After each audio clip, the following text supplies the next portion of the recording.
അല്ല അത് ഞാൻ കഴിഞ്ഞ ദിവസം ഒരു പൊതുയോഗത്തിലിരിക്കുമ്പോൾ എൻ്റെ ഒരു സ്നേഹിതൻ കൂടിയായിട്ടുള്ള ഒരു കോൺഗ്രസിൻ്റെ നേതാവാണ് എന്നോട് എൻ്റെ അടുത്തിരുന്നിട്ട് പറഞ്ഞത്, ഒരു പൊതുവേദിയിൽ ഇരിക്കുകയാണ്, ടീച്ചർക്കെതിരെ ഒരു ബോംബ് വരുന്നുണ്ട് എന്ന് പറഞ്ഞു. അപ്പോൾ ധൈര്യമായിട്ടിരിക്കണം, എന്ത് കേട്ടാലും പതറരുത്.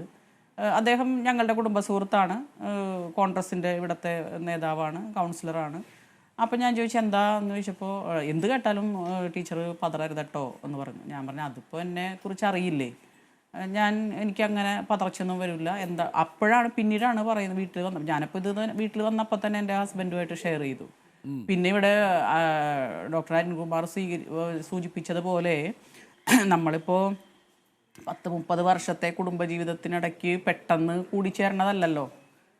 10-30 വർഷം രണ്ട് വ്യക്തികൾ ഒരുമിച്ച് ജീവിക്കുമ്പോൾ അവരുടെ എല്ലാ കാര്യങ്ങളും A to Z നമുക്ക് പരസ്പരം അറിയാമല്ലോ.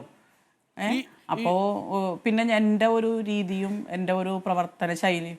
ഓക്കെ, ഈ ടീച്ചറും ഡൈന്യൂസും വിവാഹം കഴിക്കുന്നത് ഏത് വർഷമാണ്? അപ്പോൾ 30 വർഷം കഴിഞ്ഞു അല്ലേ ഈ ദാമ്പത്യം? ഞങ്ങള് 96 30 വർഷത്തേക്ക് കളിക്കാൻ പോകുന്നു. 1996 അടുത്ത വർഷം. മൂന്ന് പതിറ്റാണ്ടിന്റെ ഉറപ്പുള്ള ഒരു കുടുംബത്തെയാണ് സമൂഹ മാധ്യമം വഴി ഇവരങ്ങ് തകർക്കാമെന്ന് തീരുമാനിച്ചതല്ലേ? അതെ അതെ, അവർക്കറിയില്ലല്ലോ ഞങ്ങൾ തമ്മിലുള്ള ബന്ധം.